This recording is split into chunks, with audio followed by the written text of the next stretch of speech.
Imagine this. A man wakes up at 6:45 a.m. He pours a cup of coffee, kisses his wife on the forehead, and drives to a job that most people would call boring. He files reports, answers emails, takes his lunch break, and returns home around sunset. He waters his garden, helps his kids with schoolwork, and watches a documentary before going to bed. On the surface, he's a grain of sand in the desert, unremarkable, replaceable, invisible. But here's the twist. What if I told you that this man, this completely ordinary man, is hiding a kind of power that could change the world? Not metaphorically, not spiritually, but literally. And what if you are too? But this is the paradox we never talk about. In a culture obsessed with visibility, success, and spectacle, we've been hypnotized into believing that greatness only exists in the spotlight. That power only belongs to those with millions of followers, billion-dollar valuations, or historical legacies. But that belief is not only false, it's dangerous, because it causes us to overlook the exact people who are shaping the moral, emotional, and philosophical foundations of the world without ever stepping on a stage. So today, we're going to rip that illusion apart. We're going to explore why ordinary lives often hide extraordinary power, and why, if you're living one of those lives, you may be far more powerful than you think. Click subscribe to this channel to get more profound insights. Let's begin with a simple but piercing question. What if the most powerful people on earth are the ones who never had to prove it? What if real power isn't about dominance at all, but about presence? The philosopher Epictetus once said, "It's not what happens to you, but how you react to it that matters." That quote sounds simple until you realize how deeply it challenges modern assumptions. Because behind it is a radical truth, that the ability to maintain inner sovereignty, to remain calm, grounded, and principled in a chaotic world, is a form of power that is both invisible and immeasurable. And if you think about it, who holds that power more consistently than the ordinary man or woman who quietly endures hardship, shows up for others, and refuses to let bitterness consume them? Let's take it further. When you study the greatest philosophical traditions, from Stoicism to Buddhism, from Taoism to existentialism, they all point to a single, unsexy truth: power begins in discipline. Not the kind of discipline that wins gold medals, but the kind that wakes you up in the morning when no one's watching. The kind that forgives when it would be easier to hate. The kind that chooses responsibility over resentment. And where does that kind of discipline most often live? Not in the boardrooms, not on the newsfeed, but in kitchens, classrooms, hospital beds, and quiet evenings. It lives in the single mother raising 2 children, in the immigrant learning a new language without complaint, in the janitor who whistles while he works. These are not glamorous lives, but they are heroic. We've been taught to measure power by what it produces.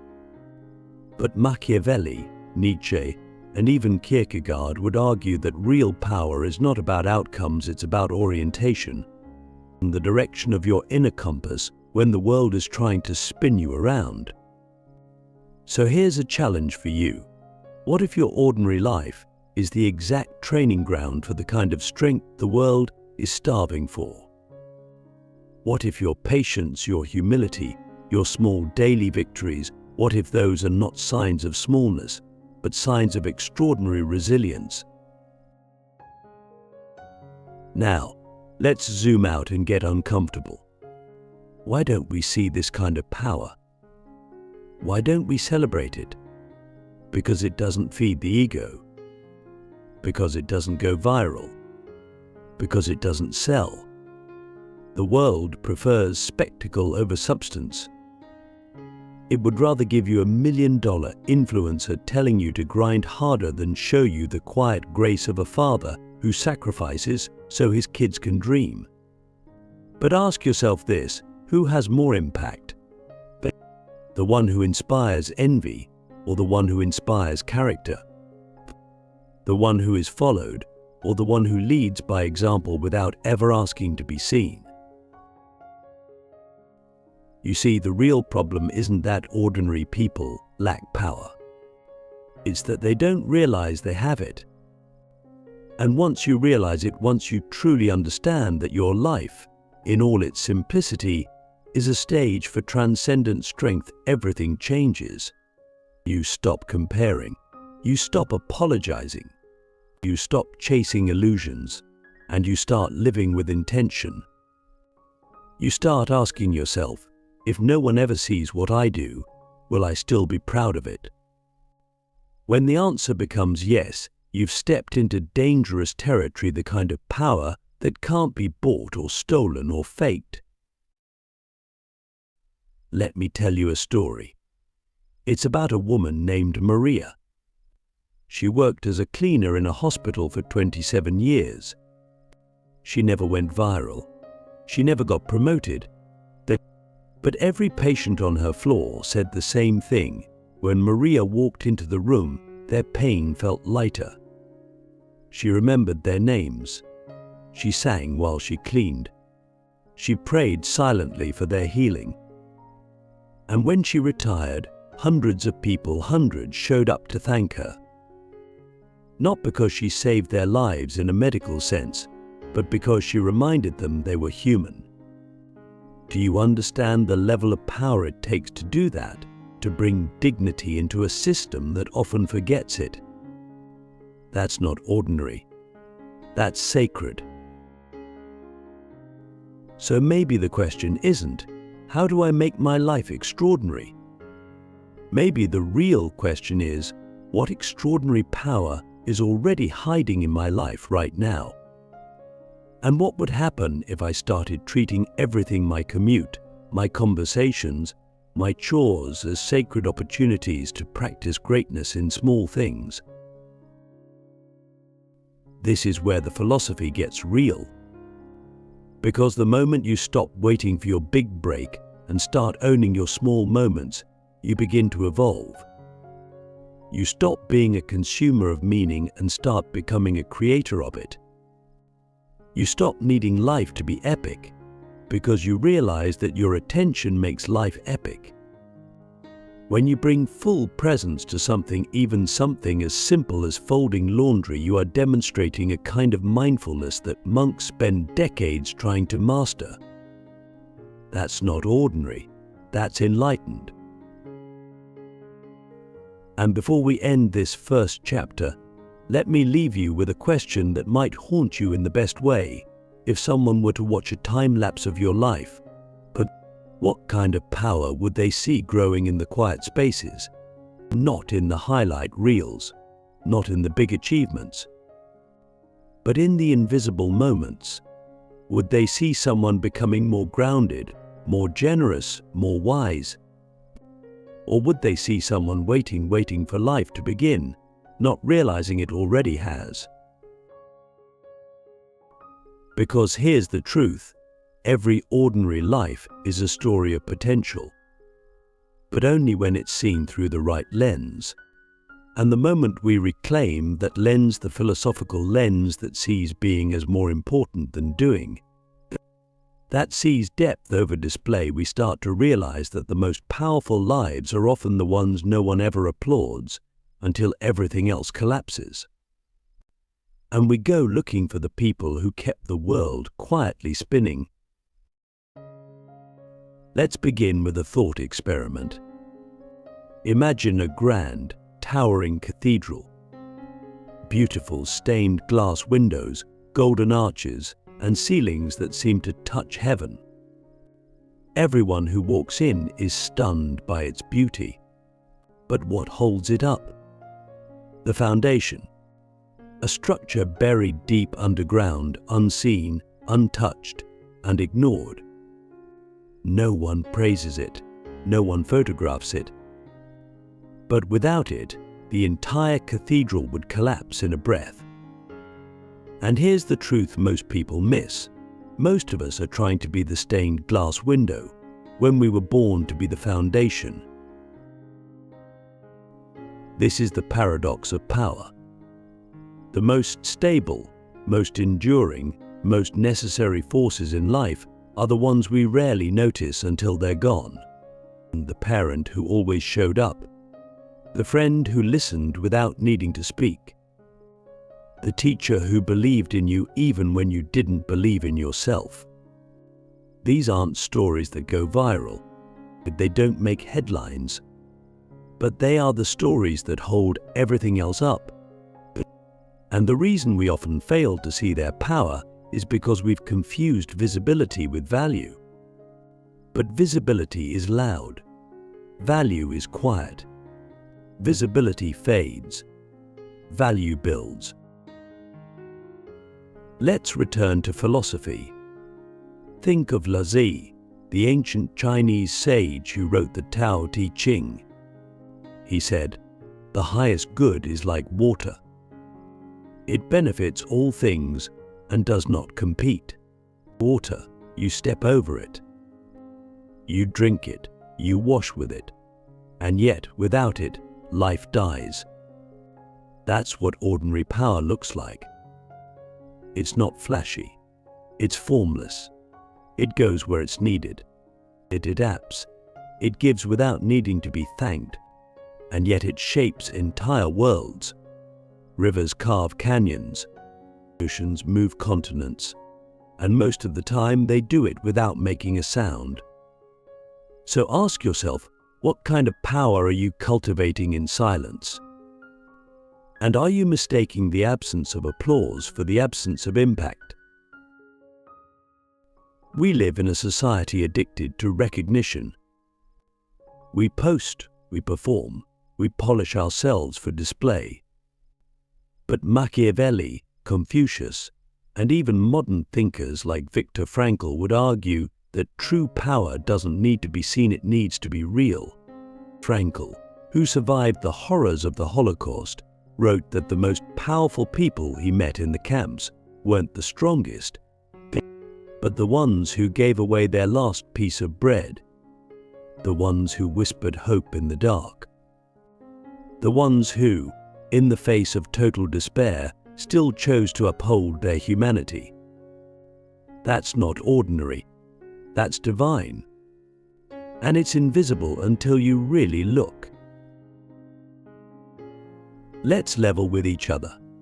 The reason many of us don't believe our lives are powerful is because we've been trained to see success as spectacle. But the problem with spectacle is that it's fragile. It requires constant energy to maintain. It burns bright, then burns out. But roots grow in the dark. Roots go deep, and the deeper the roots, the stronger the tree. So here's the question that flips everything. Are you growing roots, or are you chasing branches? Because only one of those will survive the storm. And storms will come. You know this. Illness, loss, rejection, economic collapse, identity crises. These moments don't care how many followers you have. They don't care how polished your resume is. What matters in those moments is, what kind of person have you become in the quiet? What kind of resilience have you built when no one was watching? What kind of inner architecture have you forged through repetition, patience, and uncelebrated effort? This is why the strongest people often feel invisible. Because their strength doesn't scream it supports. It doesn't demand it provides. And when you're that kind of person, people lean on you without even realizing it. They call you when life falls apart. They look to you for stability, for wisdom, for truth. And sometimes they forget to thank you. But don't let that fool you, because the foundation doesn't need thanks. The foundation knows what it is. And once you know what you are, you stop needing the world to confirm it. Let's make this practical. How do you develop this invisible strength? First, by embracing the mundane. You start to realize that brushing your teeth, making your bed, showing up to work, calling a loved one, these are not small things. They are rituals of resilience. They are training. They are how you build character through repetition. Second, by mastering your reactions. You don't control the world, but you can control how you respond to it. That's what Epictetus meant when he said, "Freedom is the only worthy goal in life." It is won by disregarding things that lie beyond our control. And finally, by elevating your purpose. Stop asking, "What am I getting from this?" Start asking, "What am I becoming through this?" Because here's a radical idea. Your life isn't about what you do. It's about what you're becoming. And what you're becoming is shaped not by the big moments, but by the way you live the small ones. Power is not found in a spotlight. It's found in the discipline of keeping your word, in the courage to rest when you'd rather run, in the choice to forgive when everything inside you says retaliate. These are the invisible muscles of power, and most people never build them because they're too busy chasing things that look like power. Let's go even deeper. Why does this matter? Because the world is full of noise. And the only people who can cut through that noise are the ones who have depth. Not followers, not fame, depth. And depth is built in silence, in solitude, in the trenches of ordinary life. We think change comes from revolutions. But the real revolutions are internal. The real revolutions happen when a person decides, "I'm going to live with integrity, no matter what. I'm going to be kind even when it costs me. I'm going to build something no one else sees because I know it matters." That's the hidden kingdom. The place inside you where all the real battles are fought, where all the real strength is born. And once you start living from that place, once you stop needing validation and start building substance, you become unstoppable. Not because you control the world, but because the world no longer controls you. So before we move on, ask yourself this: if no one ever gave you credit, would you still show up the same way? And if not, why not? What are you doing for the world's applause instead of your own alignment? Because the invisible power you're hiding isn't waiting for permission. It's waiting for recognition from you. You are already building something sacred. And with every small act of courage, with every silent refusal to give up, and with every ordinary moment you choose to live with extraordinary presence, that is not weakness. That is legacy. That is the kind of power that doesn't crack under pressure because it was never built to impress. It was built to endure. Let's begin with a question that most people never ask. What if the most important thing you'll ever do in your life is something you'll never see the result of? Let that sink in. What if the wisdom you plant in your child will bloom in your great-grandchild?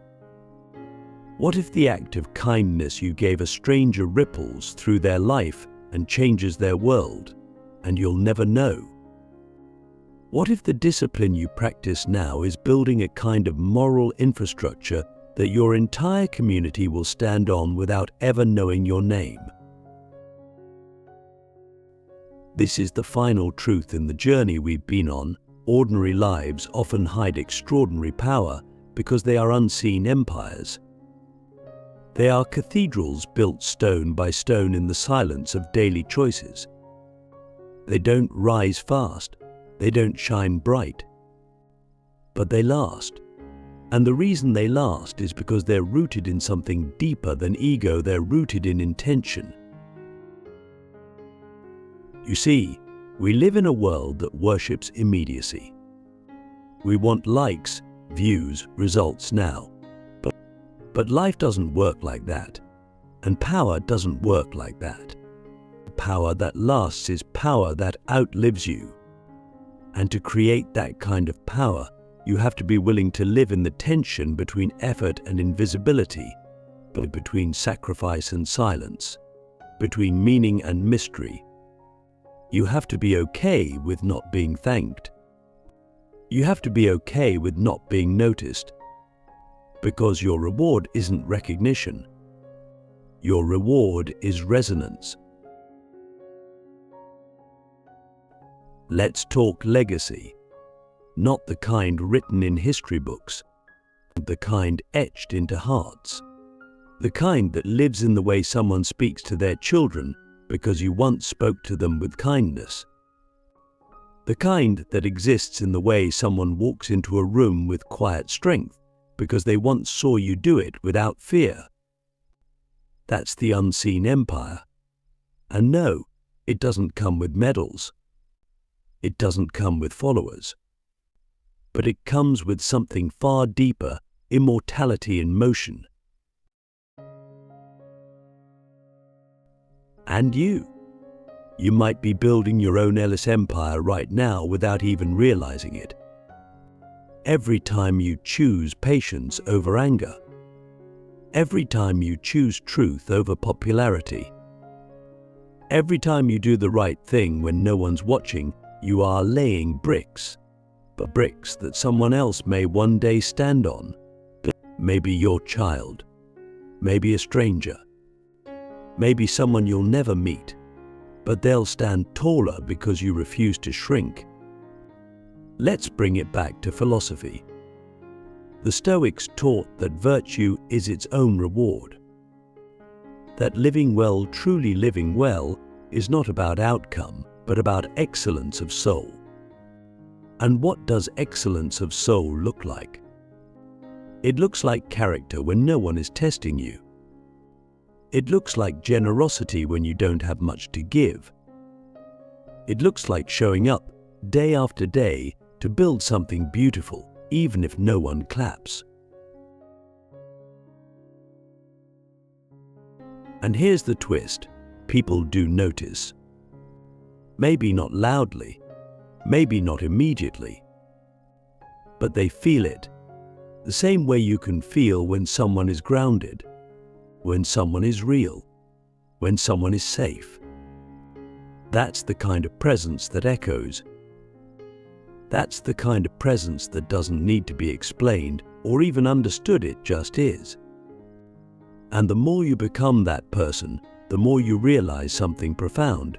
You don't have to change the world to be powerful. You just have to change the way you live in it. Let's go deeper. The ancient Greeks had a term, eudaimonia. It roughly translates to human flourishing, not happiness, not success, but a kind of soulful alignment where your actions, your values, and your existence are in harmony. That's what we're really talking about here. Living an ordinary life with extraordinary intention, loving well, working honestly, thinking deeply, speaking carefully, and knowing that how you live is the greatest message you'll ever send. This is your unseen empire. It's not built in speeches or posts or performances. It's built in how you treat the person who can't offer you anything. It's built in how you respond to setbacks, to boredom, to failure.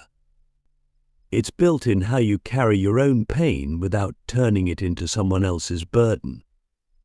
And the most powerful part, you don't need permission to begin. You don't need a degree. You don't need a platform. You just need to decide. So now, I want to ask you something that might change your life if you answer it honestly. If you could never be recognized, would you still choose to live well? Because that's the real test. That's the line between ego and essence. And if your answer is yes, if you would live with integrity and love and presence, even if no one ever noticed, you are already free. And freedom, my friend, is the rarest form of power on earth. Let's end with this. Greatness is not something you chase. It's something you inhabit. It's not in the spotlight. It's in the shadows. It's not in the applause. It's in the consistency. And if you've ever felt small or unseen or ordinary, understand this: you are not small. You are the foundation. You are the water. You are the root. You are the quiet presence that holds up the world. And that is extraordinary.